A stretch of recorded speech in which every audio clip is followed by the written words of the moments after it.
안녕하세요. 오늘은 논문 작성, 그 중에서도 많은 분들이 어려워하시는 선행 연구와 이론적 배경에 대해 쉽고 재미있게 풀어볼까 합니다. 자, 그럼 먼저 이론적 배경부터 자세히 시작해 볼까요? 이론적 배경은 마치 우리가 어떤 흥미진진한 영화를 보기 전에 그 영화의 배경 지식을 미리 탄탄하게 쌓는 것과 같아요. 예를 들어, 어벤져스 시리즈를 완벽하게 이해하고 즐기려면 마블 시네마틱 유니버스 MCU의 방대한 세계관을 어느 정도 알아야 훨씬 더 재미있듯이 논문도 마찬가지랍니다. 여러분의 연구가 왜 중요한지, 어떤 학문적 맥락에서 시작되었는지 독자들에게 설득력 있게 설명해주는 아주 중요한 역할을 수행하는 것이 바로 이론적 배경이죠. 이론적 배경을 작성할 때는요, 마치 맛있는 요리를 만드는 상세 레시피처럼 따라하면 된답니다. 먼저 여러분의 연구 분야에 대한 전반적인 개요를 넓고 깊게 쫙 펼쳐 놓으세요. 마치 드넓은 초원을 펼쳐 보이듯이 말이죠. 그리고 여러분의 핵심 연구 질문이 무엇인지, 그리고 이 연구가 왜 지금 이 시점에서 필요한지를 명확하고 구체적으로 제시하는 것이 중요합니다. 마치 나는 왜 지금 이 순간 맛있는 라면을 끓여서 먹어야만 하는가에 대한 명쾌한 답을 제시하는 것처럼요. 마지막으로 여러분의 심도 깊은 연구가 앞으로 해당 학문 분야에 어떤 긍정적인 기여를 할 수 있을지를 설득력 있게 설명해 주세요.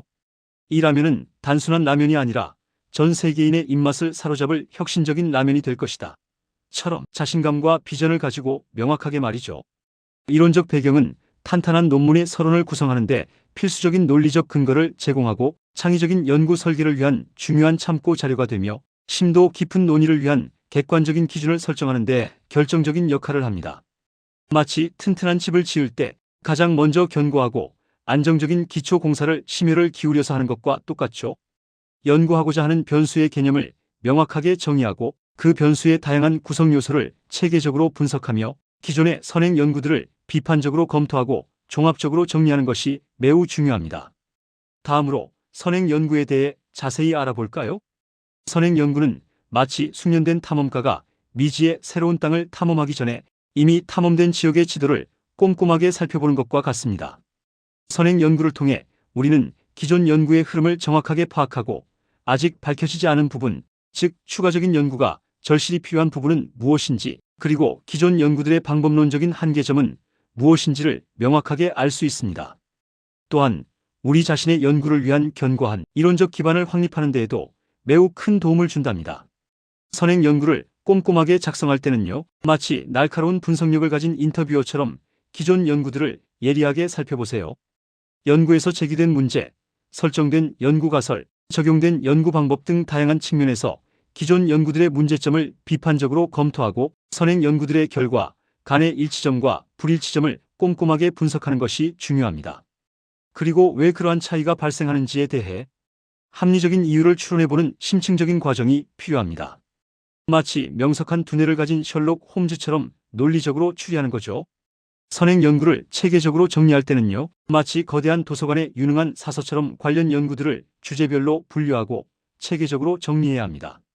선행 연구들을 다양한 기준에 따라 비교하고 통합하여 핵심 내용을 정리하고 연구의 궁극적인 목적, 사용된 주요 개념 및 변수, 도출된 연구 결과 등을 명확하게 파악해야 합니다.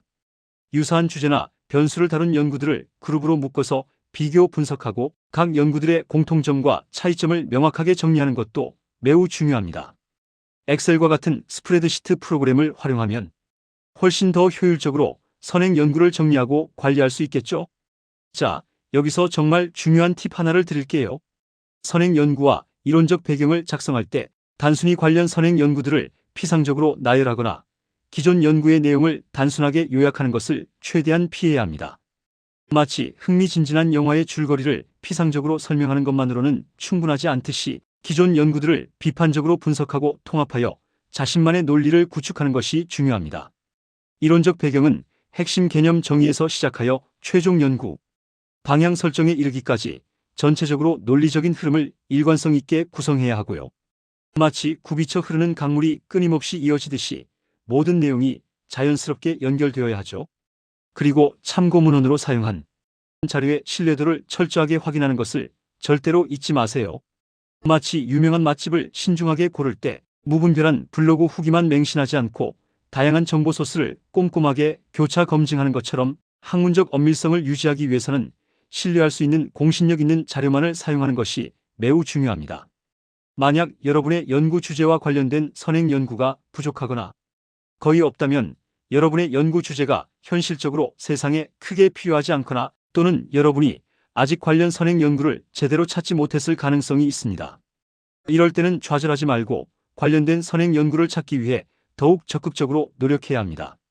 마지막으로 여러분의 독창적인 연구가 기존의 연구들과 비교했을 때 얼마나 참신하고 혁신적인지를 명확하게 강조하세요. 마치 매년 새로운 아이폰이 출시될 때마다 애플이 혁신적인 최신 기능을 적극적으로 강조하는 것처럼 여러분의 연구가 기존 연구와 비교하여 어떤 차별적인 특징을 가지고 있는지, 그리고 학문 분야에 어떤 새로운 시각과 통찰력을 제시하는지를 명확하고 설득력 있게 보여주는 것이 중요합니다. 자, 오늘 우리는 논문 작성의 가장 핵심적인 부분이라고 할 수 있는 선행 연구와 이론적 배경에 대해 자세히 알아봤는데요. 이제 논문 작성이 이전보다 조금은 더 쉽고 재미있게 느껴지시나요? 오늘 제가 알려드린 이 모든 유용한 팁들을 적극적으로 활용해서 여러분만의 독특하고 탄탄한 이론적 배경을 갖춘 멋진 논문을 작성해 보세요.